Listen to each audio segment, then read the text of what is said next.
So one of our districts, basically, a teacher said, how did she say it? Was kind of funny because she said her kids all they want to do is do the video games, and she won't let them play the video games or the, devices.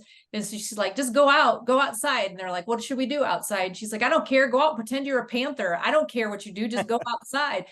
And she's, how do you manage that? And I said, you just do, because I mean, so like, if you feel as if your child should never be on technology, that's their generation. So if I would tell Brent he can't be on it at all, I mean, there's got to be a management of it. That's the whole thing. It's got to be managed, because, there are kids that a long time ago used to just sit and stare at cartoons, and so then I compare my twins watching YouTube videos like music theory and food theory and Be Amazed, all these things that are actually quite educational compared to the cartoons that I used to watch when I was a little kid.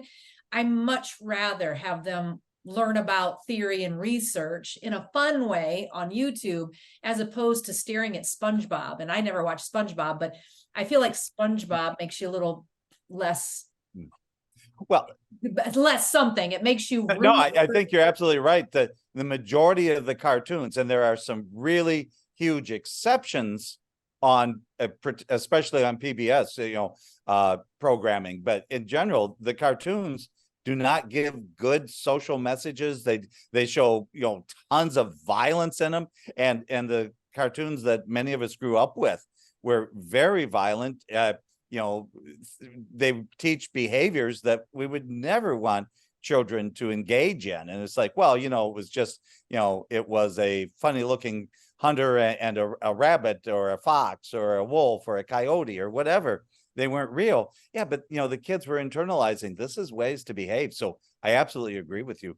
We've got a lot better role models for us in many of the online YouTube kind of resources, and especially again the the PBS cartoon resources than we used to have.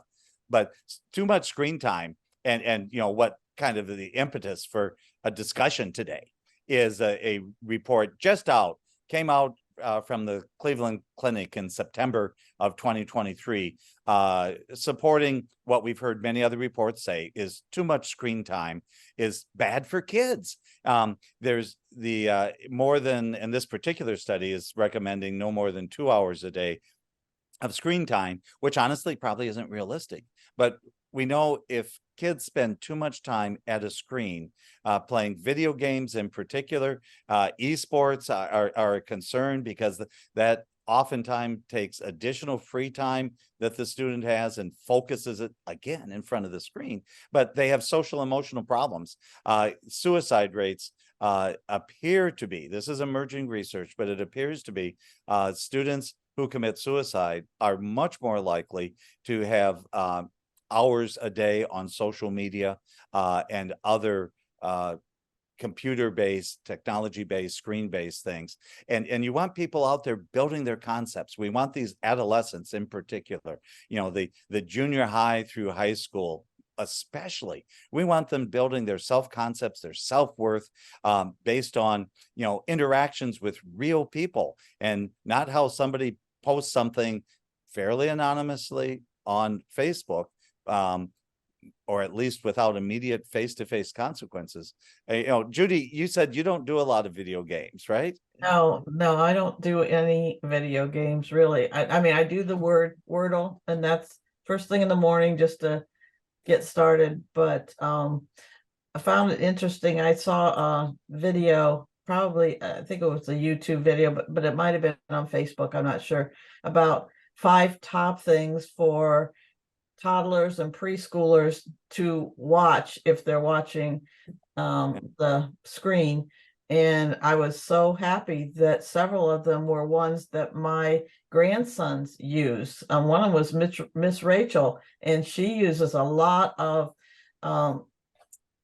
signing with her when she talks. And so, the kids learn more, even before they can talk. A lot of parents teach their kids. That may be the only thing they know as far as sign language, but number blocks was another one, and alpha blocks. Now, my grandsons, I told them about alpha blocks, and they didn't know what I was talking about, but the number blocks is amazing. My grandson, who was 6 years old, can do math in his head as good as some probably. Now, he's not real good at multiplication and division yet, but addition, I mean, one time though, I was asking him something, and of course the total will come more. He goes, I don't go above 100. And so, but I just found that interesting. But I mean, you can give him 2-digit numbers plus another 2-digit number, and he's probably 75 to 80% correct some of the time. And sometimes he's off by 10. So apparently in his head, he doesn't, but he sits there and he's just like thinking. And my sister-in-law, who is a lot older than I am, thought he must have a calculator. Does he have a calculator back there in the back seat? You know, we were just, and he finds it fun to, you know, when we go on trips, we don't have a device or something. We just, you know, ask him up math questions, and he's entertained almost, you know, by. I'd like So, to see Simon, I'd go like to ahead. see the research on that, because I'm intrigued in the respects of like the focus of, like, I watch how one of the boys really gets drawn to this and the other boy gets drawn to this, and they like some of the same research things that they're doing, but like the math in their head, like, is that a certain genetics thing? Is it because the cartoons have changed? Is it because of what they're watching? Because when you think about the cartoons that we watched when we were kids, you know, Looney Tunes and what were those teaching us, as opposed to, you know, I can't think of any cartoon that my boys watched that was not educational. I always have to Google them, but they were awesome. Like, I think they do enjoy math more because of the cartoons that they watched. It was always about doing math and, you know, certain words and reading words and trying to teach them. And I did do a research paper on, what is the one where a bill is a bill, Schoolhouse Rocks. That's the only thing we really had. And Big Blue Marble, wasn't that something when we were younger? But that was the only educational portion of us in cartoons, were those commercials in between that would sing a quick song about, you know, becoming a bill or the Constitution or something of that sort. Whereas now I feel it's shifted, and almost the majority of things that, I don't watch cartoons on Saturday morning. I don't even know if it's normal anymore. But if we watched things that our boys loved, it was always math related. It was singing a ridiculous song about how you're supposed to brush your teeth, how you're supposed to get along with people. It changed, as opposed to, you know, duck season, wabbit season, you know, it wasn't, that's a different comparison between what we watched and what, you know, what our kids are watching now. You know, so I feel like based on innovation,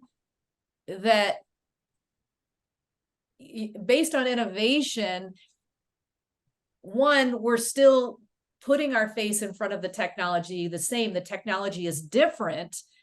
But yeah, I guess what I'm saying is, I feel like our technology is smarter, but also our production is smarter, and therefore our kids are getting smarter. That's the view you're always going to get from me. But I manage my kids. I tell them, no, you can't. Now, did we have a nice conversation when we were watching that video last night when the guy used the F word? We did. We had a conversation about it.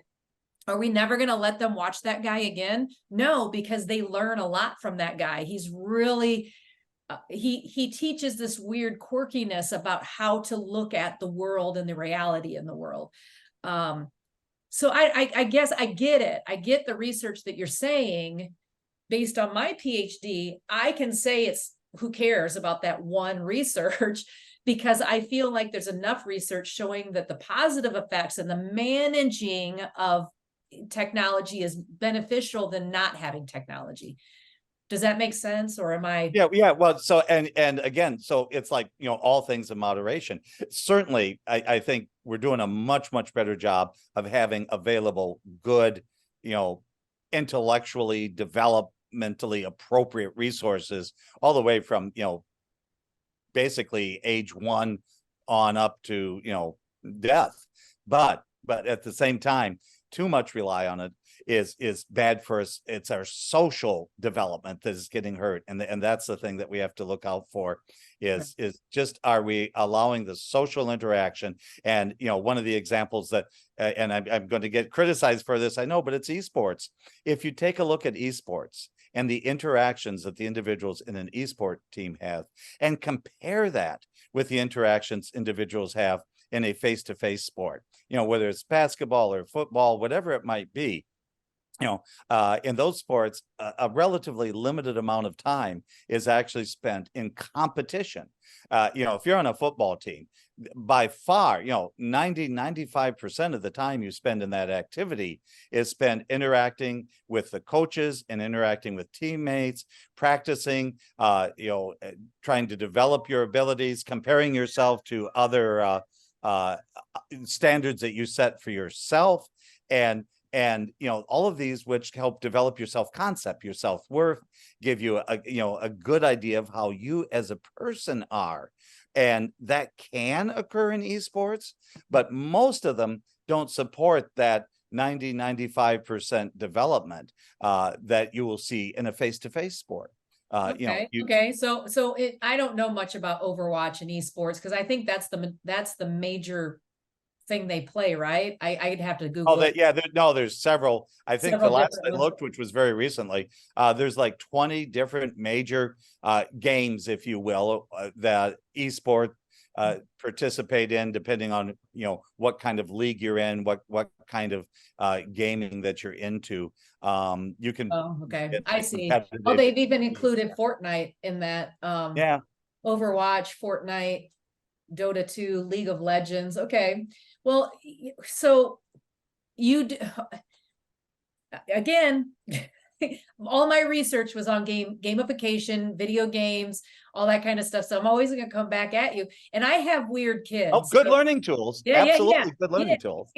So we were just talking about this the other day because, okay, so the twins are playing this game called Gorilla Tag. And it's on the VR one. I understand the research with under 13 years old and VR. I understand it. We only let them play 30 minutes at a time. And then that's their limit for the day. Sometimes we'll let them play 30 minutes in the morning, 30 minutes at night. So anyways, they were playing this game. I didn't know until about a week ago that they were talking to other people. And I said, who is he talking to? And Michelle said, they're in a server where they can chat with other people. And I said, and you're okay with that? Because they're 8. And she's like, I've talked to them about it. We've discussed it. We have conversations with them all the time.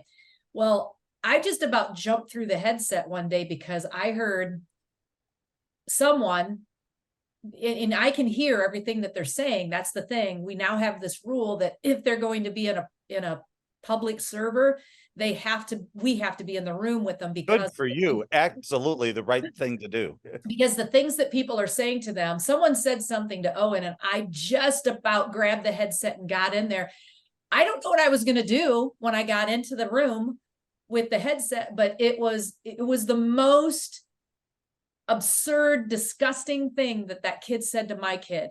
And I said, get out of that room right now. Yep.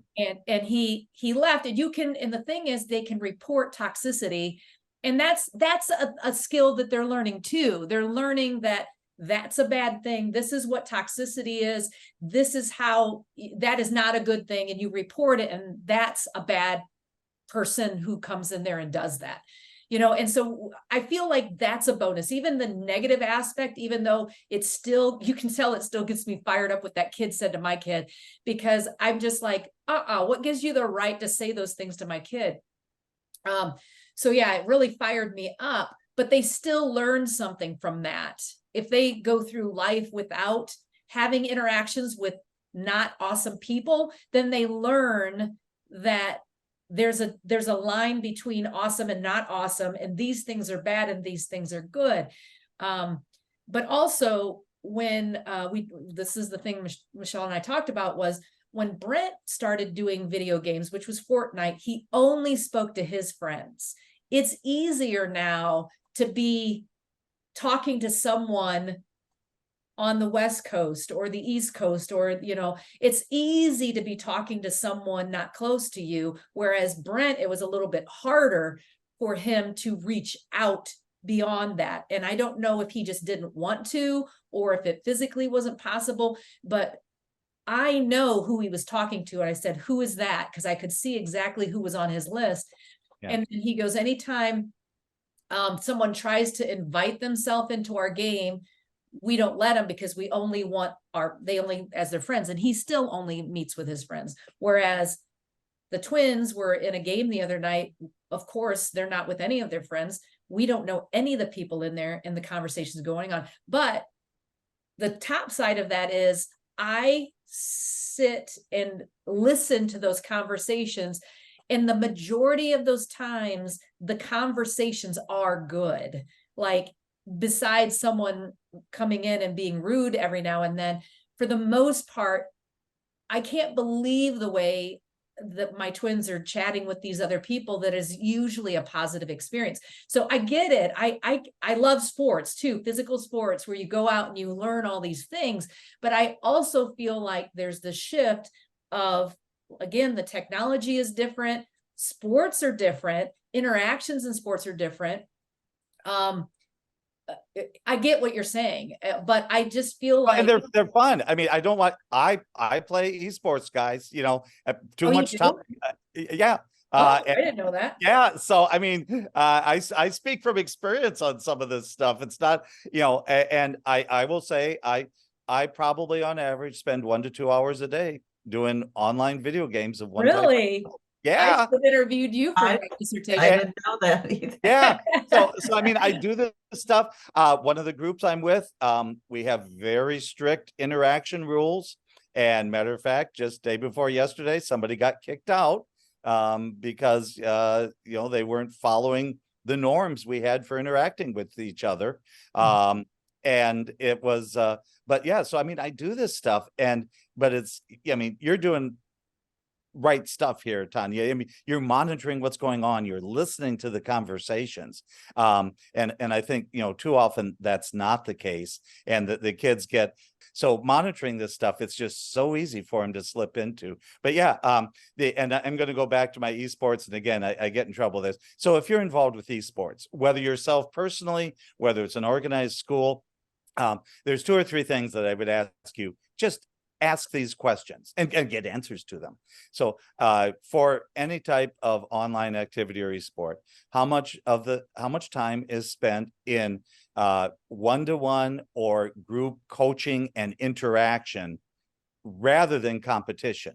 And, you know, if you look at football, you typically have a ratio of around 1 coach for every 8 to 10 kids. Some schools it's more, some schools it's less. So in your esports, and that coach will be interacting with the individual player or special teams, you know, whatever, that group of players. That coach will be interacting with that player on average of 10 times more minutes interacting with them than there is competition. So what's going on? Well, we're analyzing plays. We're looking at how you interacted with your own teammates. We're looking at how you interacted with the opposing team. We're looking at goals that you have personally for physical development to help you do better in the game. Notice that physical development goal that's almost always absent in esports, other than maybe a little bit of fine motor control sort of thing. And we're talking about, generally, we're also talking about good sportsmanship and values. So if you're engaged in esports, how much time is spent in coaching? Football, it's 95% is coaching and practice as opposed to competition. How much of that time spent in coaching is involving direct one-on-one or small group interactions with good leadership models and good leadership roles, and just see how that compares with what you're doing in esports. And incredibly important, how much time is spent, what's the physical development as well, because in adolescence, again, at all ages, but especially from middle school to high school, we're seeing that the physical development of many students is really being impaired, probably because of too much time online compared to the amount of time that had been spent in years past, before every kid had a device, how much time is being spent on physical activity as opposed to screen time. So summary again, how much time is spent on coaching and interaction, face-to-face, real-life interaction with your team compared to how much time is spent on competition, and just see what your answers are. Okay. I can jump onto that. Mm. But okay, and we're getting close to the end of the time here. Maybe there's something we can discuss next time. Yeah. Where I continue. I'd encourage people. I mean, contact us. Let us know your theory, your thoughts, and I'd love to have somebody come in and join us for a debate, maybe an esport coach, and maybe I'm missing something here.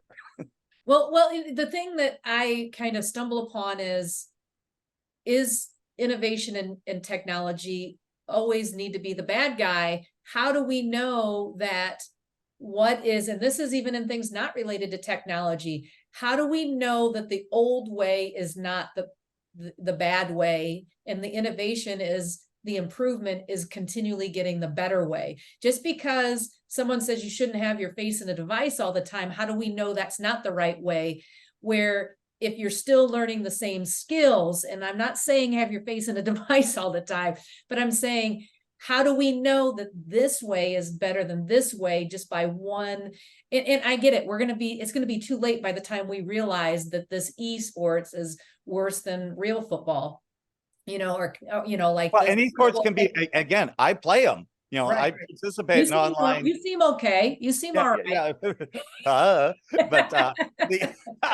But so where is the balance point? And for me, I know my balance point, anything over 2 hours, and honestly, I think it should be 1 hour. I think I'm spending too much time online. I need to go do something different for my physical development and maintaining physical health and just emotional. I need to go be with some real people, not online avatars or whatever. Gotcha. Well, great. I think we should continue this, because it's a great debate, and there's not really much research out there in regards to, answering this debate in the real world. But on our screen there, you can look at the link, and we'll have some resources there for you. Both my views, Judy's views, and Roger's views, and what we can contribute to that. But maybe we'll continue this as we go on. And I think this is very much related to AI and innovation and technology getting better. But yeah, so we'll probably continue to chat about this. It's kind of unexpected that this is the topic we got on today, but it was fun, and I think we can continue that. So thank you for joining us, and we'll see you next episode.